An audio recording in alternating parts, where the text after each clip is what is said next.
조각이 12바구니에 찼더라. 아멘. 우리 믿음의 고백을 하나님께 올려드리겠습니다. 하나님 좋습니다. 감사합니다. 사랑합니다. 하나님이 하시면 무엇인지 다 이루어집니다. 하나님 좋습니다. 감사합니다. 사랑합니다. 하나님이 하시면 무엇인지 다 이루어집니다. 하나님 좋습니다. 감사합니다. 사랑합니다. 하나님이 하시면 무엇인지 다 이루어집니다. 아멘. 하나님께 영광의 박수를 드리겠습니다. 네. 우리 앞뒤 좌우 여러분과 이렇게 인사했으면 좋겠습니다. 하나님의 뜻대로 무엇인지 됩니다. 네, 반대편에도 다시 한번 인사합니다. 하나님의 뜻대로 무엇인지 됩니다. 아멘. 그렇게 yes, no, wait.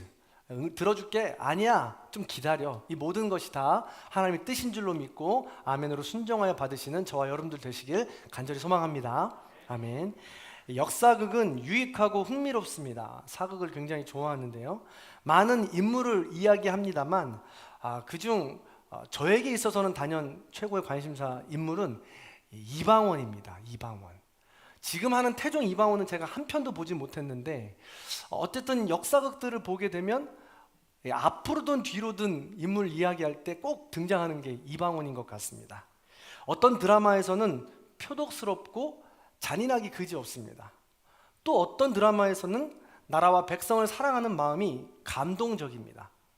어떤 사건을 어떻게 바라보느냐, 어떤 인물로 바라보냐에 따라 그의 캐릭터는 바뀌고 주는 교훈도 다르다는 것입니다. 연출가들은 그의 삶을 다양한 각도에서 조명하고 그 이야기를 풀어줍니다. 오늘 본문에 등장하는 오병이어가 바로 이와 같습니다. 5개의 떡과 2마리의 물고기. 이 이야기는 교회를 어렸을 때부터 다녔던 분들이라면 귀에 딱정이가 질 정도로 많이 들었던 이야기입니다. 그래서 그런지 마태, 마가, 누가, 요한복음 이 4복음서에 모두 기록이 되어 있습니다. 다만 바라보는 각도가 다 다릅니다. 조금씩. 마태, 마가, 누가복음에서는 그 5천 명의 군중을 바라보는 예수님의 마음이 아주 잘 기록되어 있습니다. 그리고 그 5천 명을 먹이는 이 과정이 조금은 더 상세하게 기록이 되어 있습니다. 그래서 이 5천 명의 기적에 우리가 환호할 수 있게 되는 거죠. 그런데 요한복음이 바라보는 관점은 조금 다릅니다. 예수님의 그 마음이 기록되어 있지도 않고 나눠주는 그 과정이 축소되어 있기도 합니다. 그렇다면 요한의 오병이어가 중요하게 생각하는 이 관점, 이 기적을 통해 바라보는 관점은 무엇일까라는 것이죠. 예? 그래서 마태, 마가, 누가에서 나누는 이 기적에 대한 이 놀라운 이 감동은 우리가 잠시 접어두고 진짜 요한이 말하는 감동은 또 뭔가 우리가 그 점을 살펴보았으면 좋겠습니다. 자, 나중에 천천히 비교해서 읽어보면 이 구분이 갈 것입니다.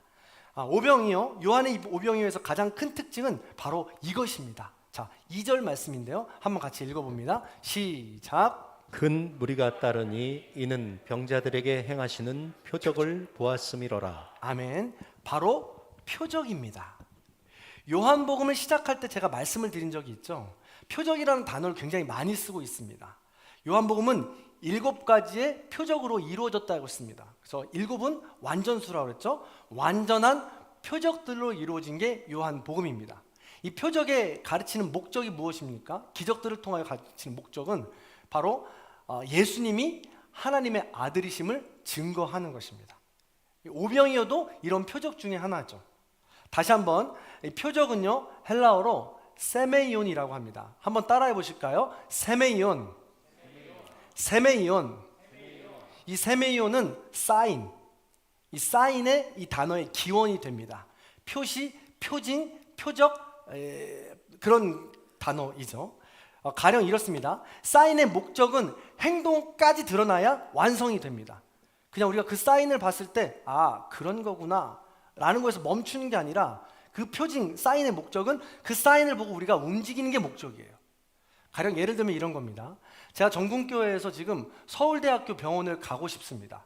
내비가 없다고 생각을 하고 제가 지도를 펴니다.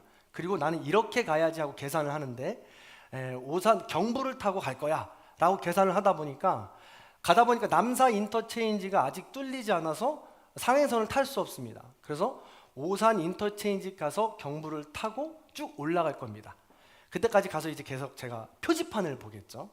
오산으로 가는 표지판을 보고 인터체인지를 찾아서 갈 거예요.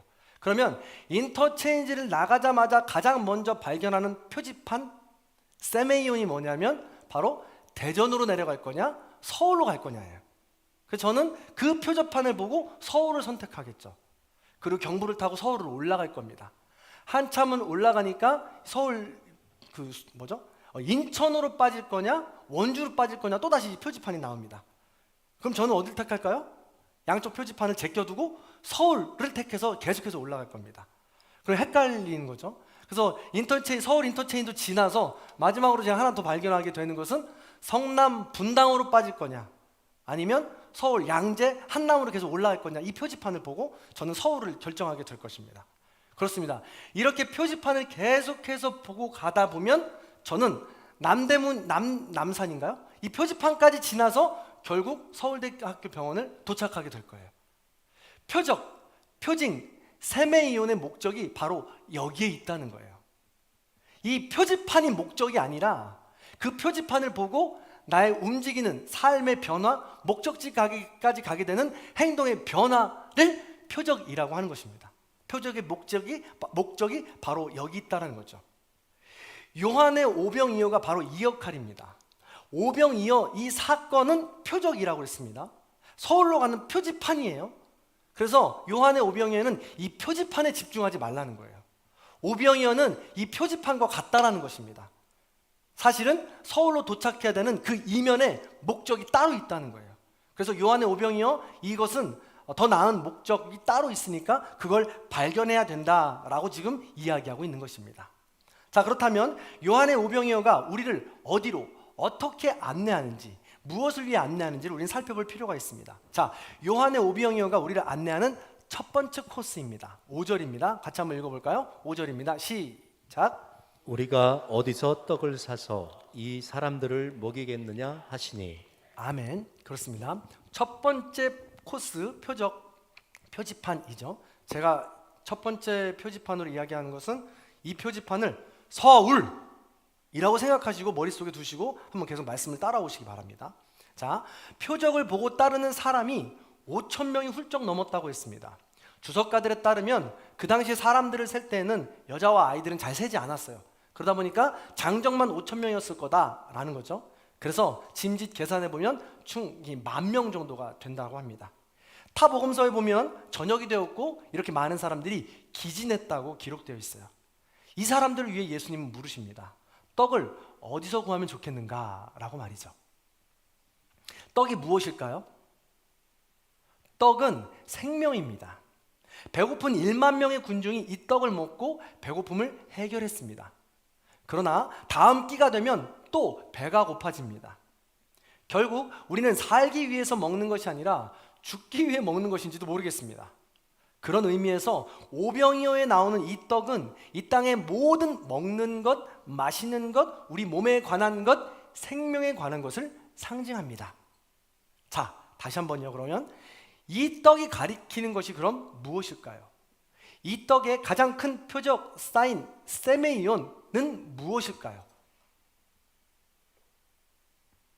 끝까지 보고 가야 되는 겁니다. 이 떡, 생명이라고 했습니다. 무엇일까요? 괜찮습니다. 대답해 주십시오. 그렇습니다. 예수 그리스도입니다.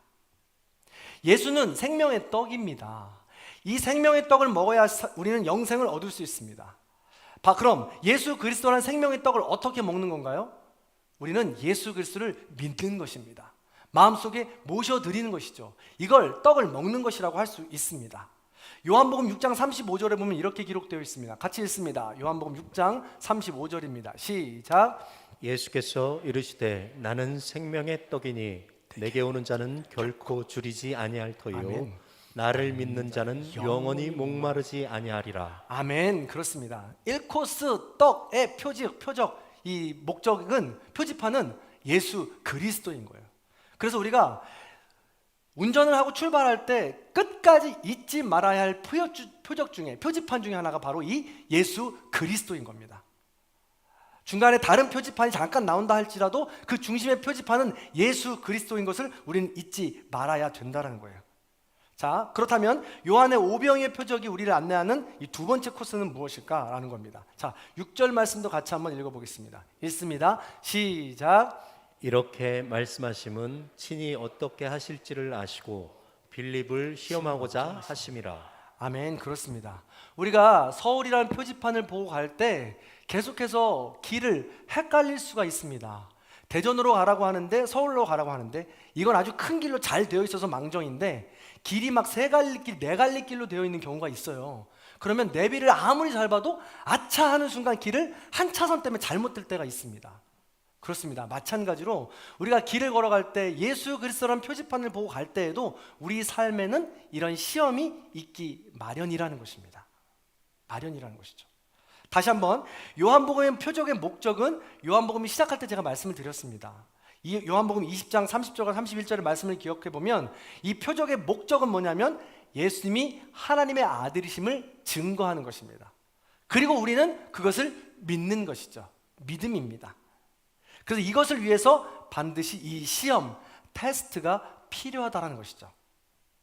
예수님은 지금 제자들과 함께 물이 변하여 포도주가 된 기적, 38년 된 병자를 고친 기적, 사마리아 여인을 만나서 그 고된 상처를 위로해 주시는 바람에 사마리아 여인이 돌아가서 그 마을이 모두 예수 그리스도를 알게 되는 기적, 이런 모든 기적들이 예수님이 하나님의 아들이심을 증거하고 있는 것입니다. 자, 이 증거들이 사람의 마음에 확신으로 차는 과정에는 반드시 알게 모르게 시험의 과정이 있었던 것입니다. 알게 모르게 그 시험을 누군가는 통과하기도 하고 알게 모르게 누군가는 그 시험에 실패하고 거기에 주저앉기도 한다는 것이죠. 이 시험의 과정은 누구에게나 온다는 것입니다. 요한복음은 그것을 강조하고 있습니다. 다른 복음서에서는요, 제자들의 이름이 나오지 않습니다. 빌립과 안드레라고 정확하게 이름을 찝어서 이야기하는 본문은 요한복음밖에 없다라는 것이죠. 이것은 무엇을 말하는 것입니까? 이것은 하나님의 자녀로서 성숙해지기 위한 사람은 구체적으로 누구에게나 올 수 있다라는 것을 말합니다. 한 단계 더 나아가 하나님의 자녀로서 성숙해지기 위한 시험은 잘 훈련된 제자들에게도 어김없이 온다는 것이죠. 즉, 우리 모두에게 그 표적을 따라갈 때 내려진다는 것입니다. 따라서 하나님의 자녀로서 성숙해지기 위한 시험은 언제 어디서나 누구에게든 올 수 있다는 점을 반드시 기억해야 합니다. 지금 시험에 빠져 있으십니까? 하나님께서 또 다른 표적을 보여주시기 위한 과정임을 믿으십시오. 시험임을 믿으십시오. 그럼 그 과정 우리는 잘 지나갈 수 있게 될 것입니다. 그런데요, 그 시험을 잘 건너가지 못하고 넘어지는 원인들이 있습니다. 아주 잘 넘어지는 원인들을 오늘 빌립과 안드레가 정확하게 말하고 있죠. 자, 빌립이 뭐라고 대답합니까? 예수님이 물으니까 7절에 이렇게 대답합니다. 같이 읽어볼까요? 시작. 빌립이 대답하되 각 사람으로 조금씩 받게 할지라도 200데나리온의 떡이 부족하리이다. 돈이 부족하다는 거예요. 우리가 가장 잘 넘어지는 거 아니겠습니까? 돈이 없다는 거예요. 돈이 안 된다는 거죠. 당연히 1만 명이 넘는 사람이 먹기 위해서는 돈이 들죠. 부족합니다. 근데 우리가 믿음을 얻기 위하여 제일 먼저 시험에 드는 것이 돈입니다. 물질입니다. 더 나아가서 지금 이 빌립이 말하는 뉘앙스가 있어요. 지금 우리가 성경을 읽을 때 아주 부드럽게 읽잖아요. 200데나리온의 떡이 부족하나이다. 이렇게 묻는 것 같죠? 그렇지 않습니다. 헬라어는 원래 문장을 해석할 때 그림처럼 되어 있어서 그 안에 기분이나 이 움직이는 모양까지도 묘사하는 언어가 헬라어라고 합니다. 그래서 이 단어를, 이 문장을 다시 풀어보면 빌립이 굉장히 비아냥되는 거예요. 빌립이 계산 잘하는 사람이거든요. 지금 시대로 따지면 회계사나 세무사 정도 됩니다. 그러니까 도저히 이제 턱도 없는 것이죠. 그러니까 이제 이렇게 얘기하는 거예요. 아, 주님, 모르긴 정말 모르시네요. 200데나리온의 떡이 부족합니다. 아, 말도 안 됩니다. 이렇게 얘기하는 겁니다. 지금 예수님 굉장히 무시하고 있는 거죠. 다른 제자 안드레도 마찬가지입니다. 안드레도 대답하는데요, 안드레는 어떤 시험에 넘어집니까? 9절 말씀 같이 읽어볼게요. 9절 읽습니다. 시작. 여기 한 아이가 있어 보리떡 5개와 물고기 2마리를 가지고 있나이다.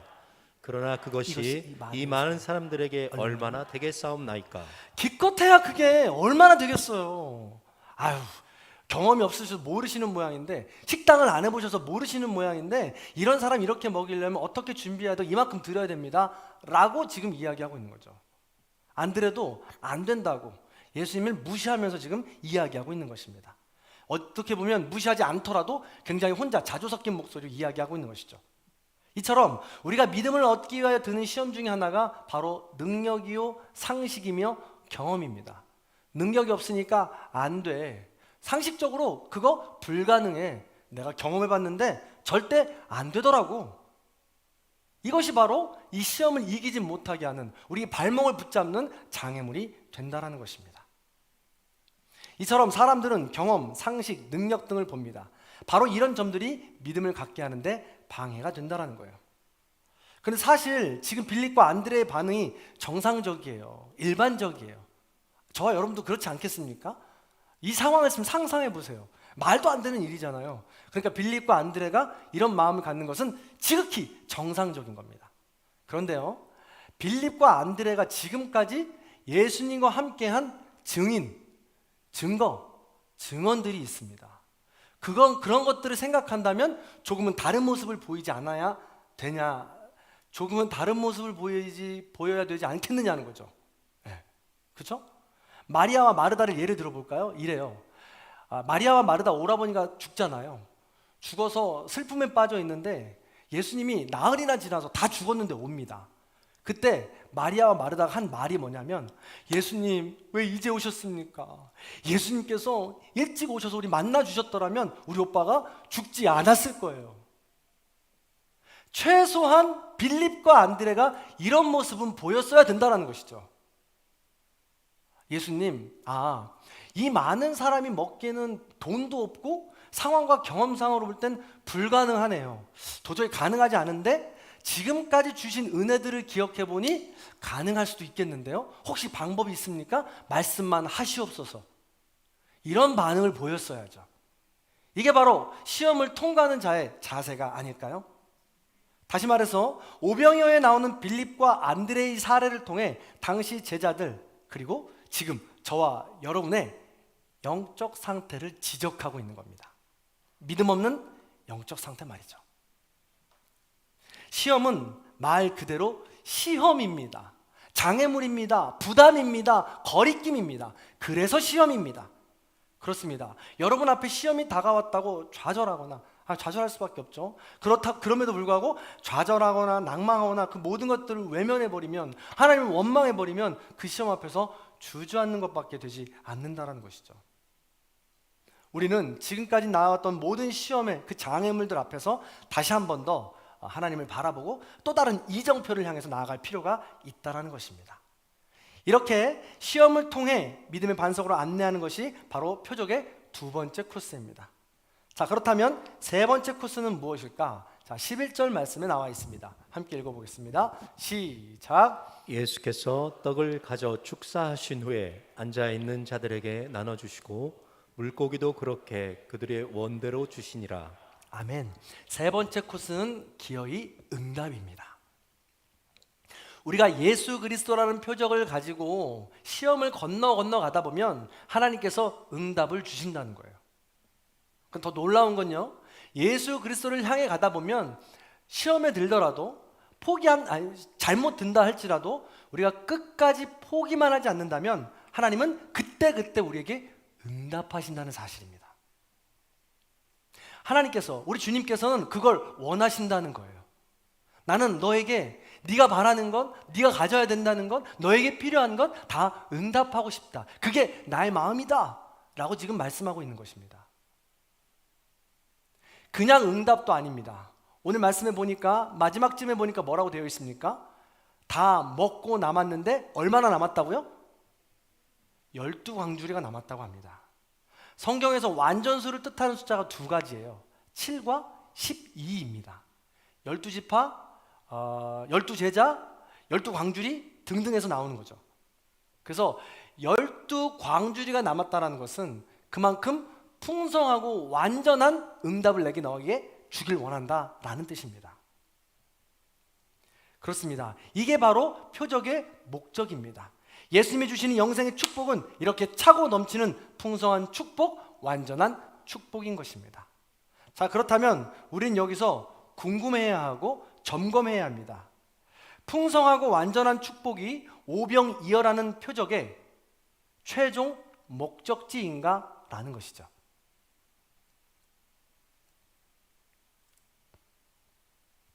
그렇지 않다는 것입니다.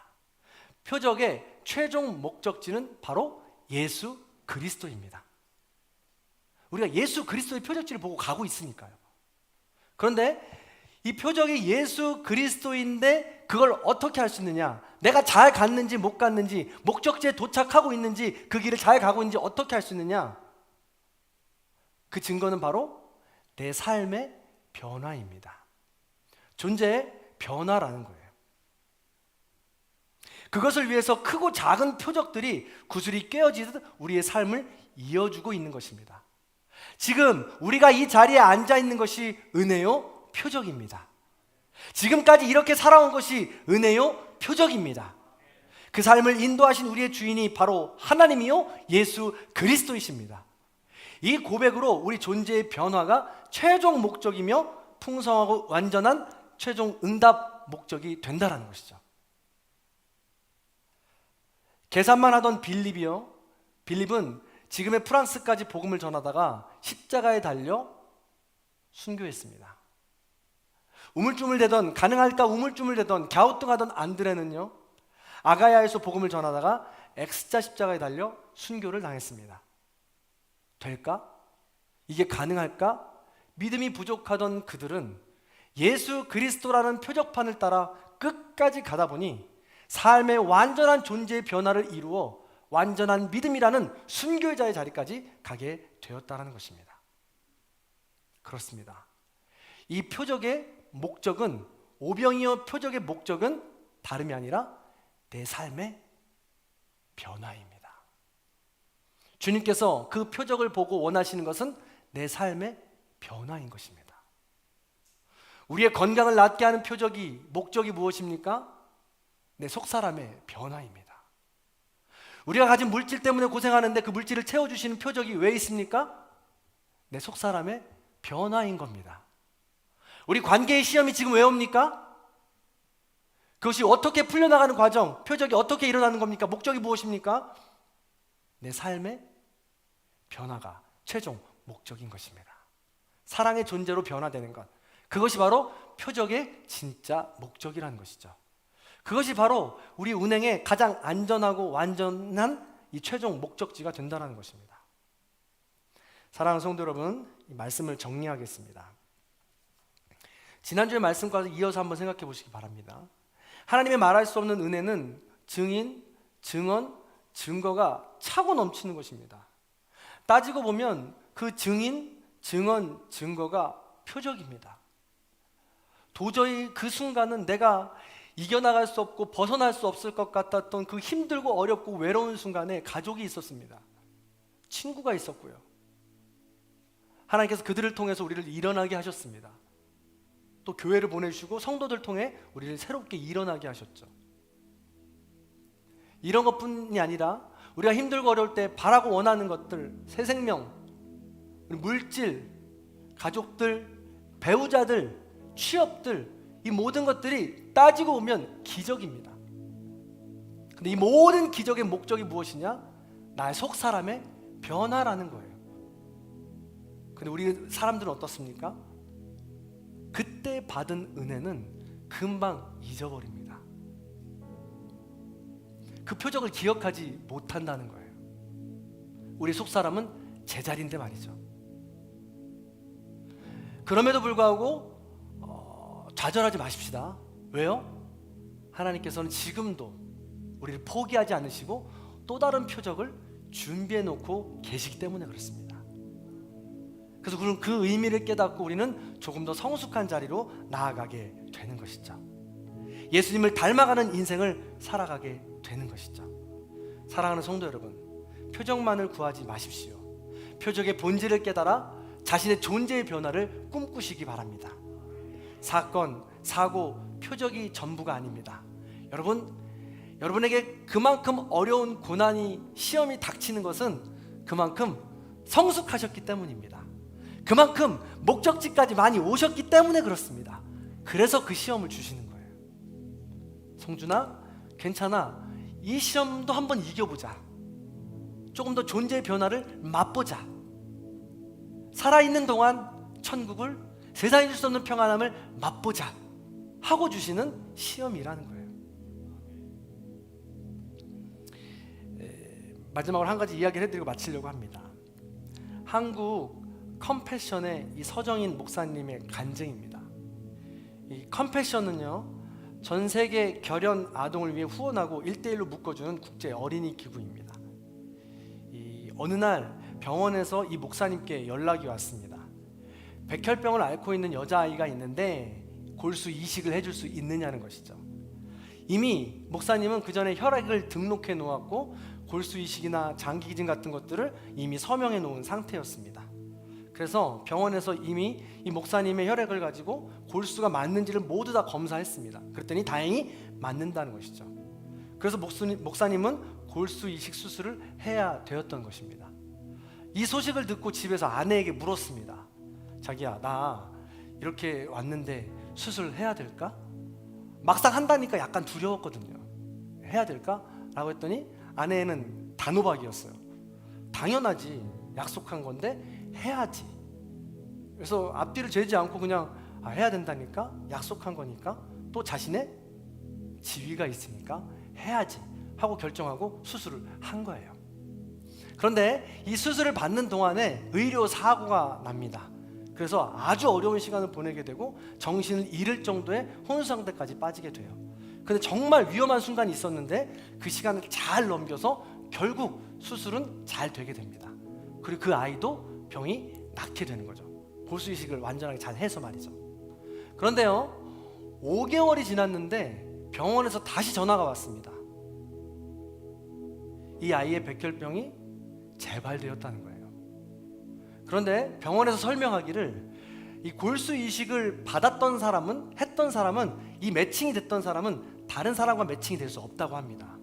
그래서 해준 사람이 다시 해야 되는 거예요. 그런데 다시 한다라고 해서 이 백혈병이 완전히 낫는다라는 보장이 있느냐? 그것도 아니라는 겁니다. 사실 다시 하는 건 더 희박하다는 거예요. 그래서 목사님, 하지 않으셔도 괜찮습니다. 누가 뭐라 하지 않습니다 라고 하는 거죠. 이 전화를 끊고 나서 목사님은 찝찝함을 금할 길이 없어가지고 아내에게 물어봅니다. 그랬더니 여보, 지난번 했으니까 됐지 뭐, 그만하면 됐어. 친구 목사님들에게 전화합니다. 확인하죠. 이마이마한데 또 해야 될까? 친구 목사님들도 이야기합니다. 그만하면 됐어, 할 만큼 한 거지 뭐, 희박하다며. 그래서 이 목사님은 여러 군데 계속해서 전화해서 확인을 받습니다. 왜 그럴까요?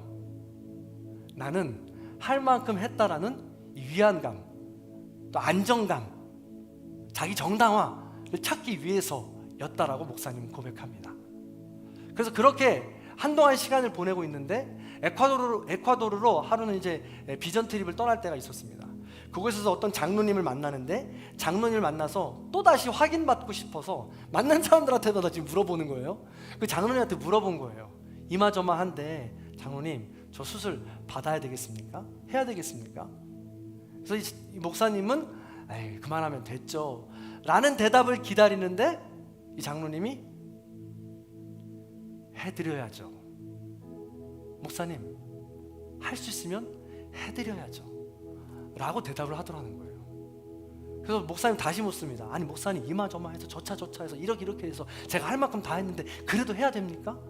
장로님이 목사님, 해드려야죠. 그러면서 이야기하기를, 사실은 목사님, 제 자녀가 백혈병으로 목숨을 잃었습니다. 그래서 지금 그 수술을 기다리고 있는 부모의 마음이 어쩔지를 제가 너무나도 잘 알 것 같습니다. 한 줄기의 빛이요 희망인데 2번이나 그러니 염치가 없어서 연락은 못하겠고 지금 어마어마한 좌절과 절망이 있을 것입니다. 아무리 희박하더라도 할 수 있는 데까지 해보는 것이 하나님께서 원하시는 것이 아닐까요? 라고 대답을 한 것입니다.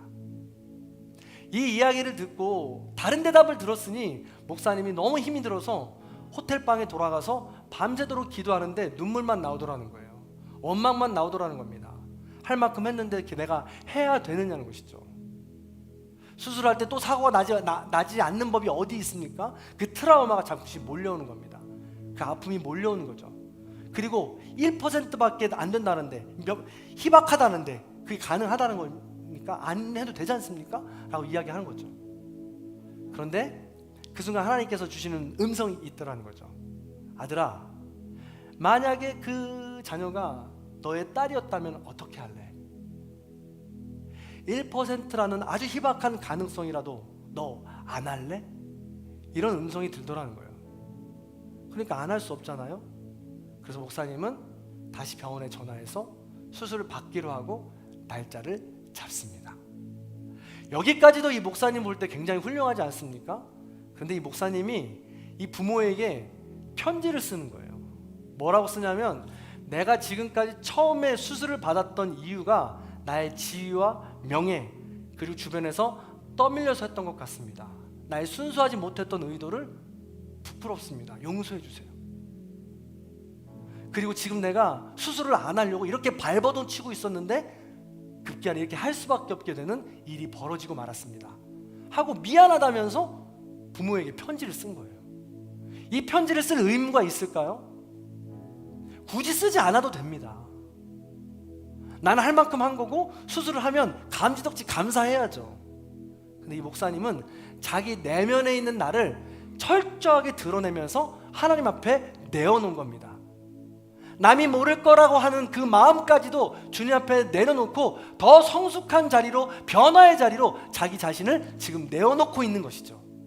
정직하게, 신실하게, 진실하게 말이죠. 이런 분이야말로 정말 이런 시험을 통해서 자기 존재의 변화를 맛보게 되는 것입니다. 이 수술을 지나면서 더 큰 기쁨, 세상이 줄 수 없는 평안을 이 일을 통해서 맛보게 되는 것이죠. 이 모든 과정이 끝났습니다. 정말 해피엔딩으로 끝나는데요, 목사님은 수술을 잘 마쳤고 이 아이도 건강을 되찾습니다. 그리고 부모님이 나중에서야 편지를 보내는데 편지가 이렇게 기록되어 있습니다. 제가 한번 읽어드리겠습니다. 요약해드리면, 한 번도 아니고 2번이나 골수 이식을 해주셔서 감사합니다. 딸 애가 무균실에서 너무 고통스러워하고 있어서 감사의 편지를 쓸 겨를도 없었습니다. 죄송합니다. 저는 목사님이 얘기하시는 예수님이 누군지는 모르겠지만 매달리겠습니다. 인정하겠습니다. 기도하겠습니다. 이런 내용으로 편지가 왔는데, 이 편지가 아시잖아요. 이 그냥 편지인지 젖었다가 말랐던 편지인지 알잖아요. 눈물로 범벅이 되어서 젖었다 말랐던 흔적이 남아있더라는 거예요. 그리고 그 아이는 살아났습니다. 놀라운 표적은 여기서 끝나지 않고 이 아버지 또한 골수 이식을 이렇게 장기 기준과 이렇게 작정해서 그 다음에 사랑, 또 다른 표적을 위해서 꿈꾸게 되었다는 것이죠. 사랑하는 성도 여러분, 그렇습니다. 우리의 삶의 표적들은 생명이신 예수 그리스도를 향해 걸어가는 과정입니다. 그 과정 가운데는 반드시 시험이 있기 마련입니다. 나의 가장 약한 부분으로. 그럴 때 우리는 하나님께서 나와 함께 하신다는 사실, 지금까지 지켜주신 모든 표적들을 기억하면서 다시 한번 방향을 잡고 걸어가기를 결단해야 되는 것입니다. 그리고 또 다른 표적들로 주님 앞에 나아가는 것이죠. 지금 힘들고 어려운 시간을 보내고 있으십니까? 조금만 더 견뎌보시죠. 하나님께서 표적을 주시기 위한 기회이자 시간인 줄로 믿습니다. 하나님이 원하시는 방법과 때, 나에게 원하시는 것이 정말 무엇인지 그것을 구하고 찾을 때입니다. 그 표적을 받으시고 더 나은 표적으로 다시 한번 일어나시는 저와 여러분의 삶이 되시기를 주님의 이름으로 간절히 축원합니다.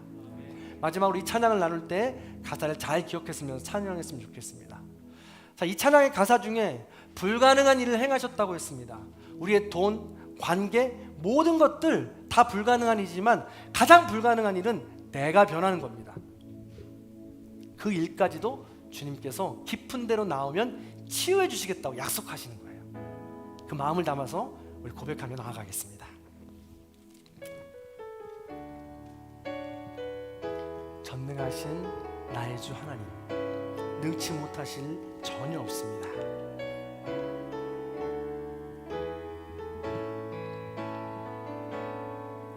전능하신 나의 주 하나님은 능치 못하실 일 전혀 없네. 우리의 모든 간구도 우리의 모든 생각도 우리의 모든 꿈과 모든 소망도 신실하신 나의 주 하나님은 우리의 모든 괴로움 바꿀 수 있네. 불가능한 일 행하시고 죽은 자를 일으키시니 그를 이길 자 아무도 없네. 주의 말씀 의지하여 깊은 곳에 금을 던져 오늘 그가 놀라운 일을 이루시는 것 보라. 주의 말씀 의지하여 믿음으로 금을 던져 믿는 자에게 능치 못함 없네. 처음부터 다시 한번 찬양합니다. 전능하신 나의 주 하나님은 능치 못하실 일 전혀 없네. 우리의 모든 간구도 우리의 모든 생각도 우리의 모든 꿈과 모든 소망도 신실하신 나의 주 하나님은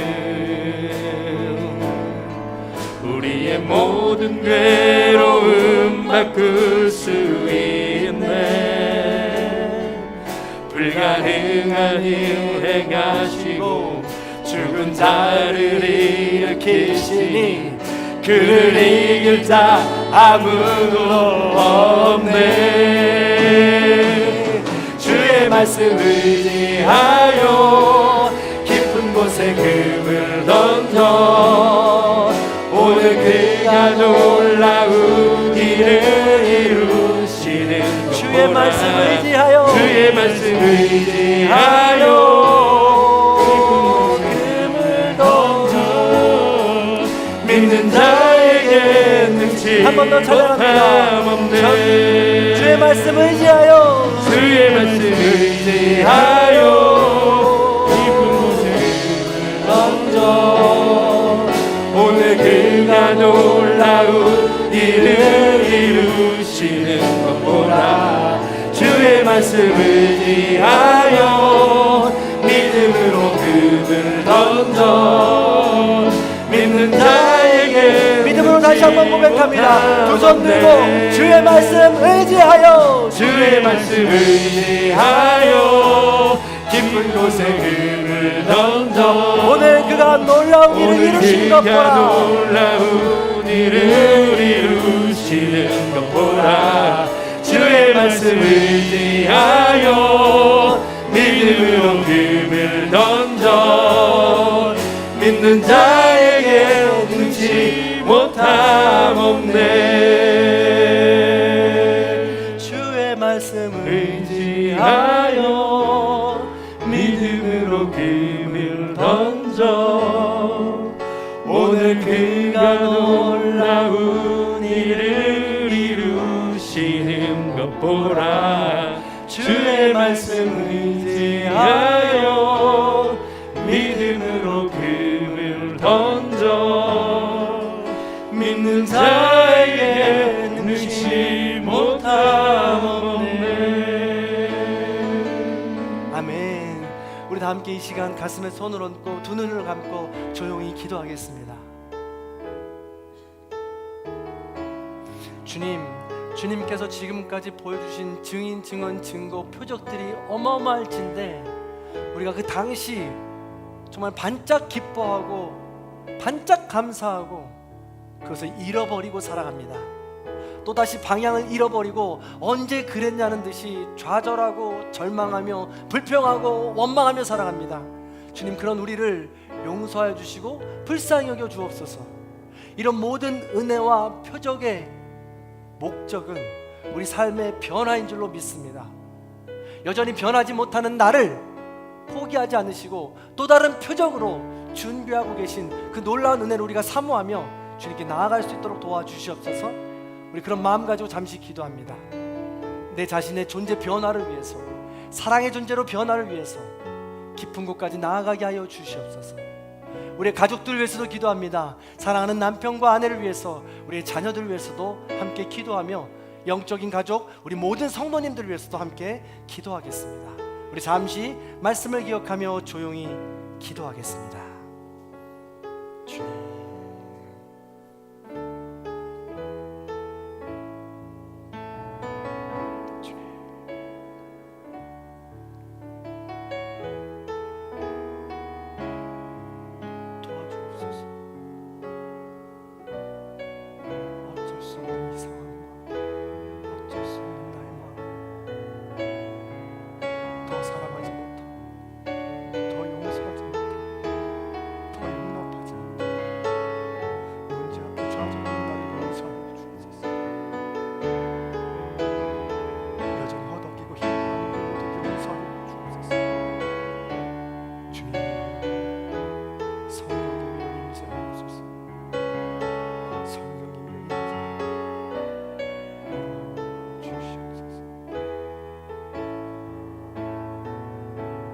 사랑이 많으신 하나님 감사합니다. 지금까지 주님의 표적들로 은혜들로 우리를 이 자리까지 인도하시니 감사를 드립니다. 우리는 예수 그리스도라는 표적, 이정표를 가지고 다시 한번 일어납니다. 주님께서 말씀하시는 그 목적지까지 걸어가기 원합니다. 포기하지 않게 해주시고 주님이 내밀어 주신 그 손, 표적, 이적들을 바라보면서 또다시 한번 은혜로 일어날 수 있도록 인도하여 주시옵소서.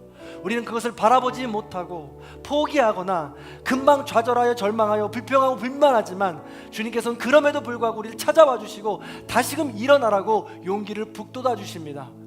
그런 주님을 우리가 잊지 않도록 인도해 주시고 다시금 일어날 수 있도록 인도하여 주옵소서. 그리고 깊은 곳으로 인도하시는 주님의 음성을 듣게 하여 주시옵소서. 주님이 말씀하시는 음성이 때로는 부담스럽습니다. 때로는 억울합니다. 때로는 불가능한 것 같습니다. 때로는 하고 싶지 않습니다. 그럼에도 불구하고 더 깊은 곳, 더 안전한 곳이 있다고 부르시는 것이니 그 시험에 아멘하고 응답하는 깊은 곳으로 걸어갈 수 있는 우리 모두가 성숙한 주님의 자녀들이 다 될 수 있도록 인도하여 주시옵소서. 지금도 물질 때문에, 건강 때문에, 관계 때문에 아무에게도 말하지 못하고 힘든 시간을 보내고 있는 주님의 자녀들이 있습니다. 주님 찾아가 주셔서 위로해 주시고 새 힘을 얻을 수 있도록 도와주시옵소서. 또다시 준비해 놓으신 우리가 알지 못하는 어마어마한 표적들을 기대하고 한 걸음 걸어갈 수 있는 우리 모두가 될 수 있도록 도와주시옵소서.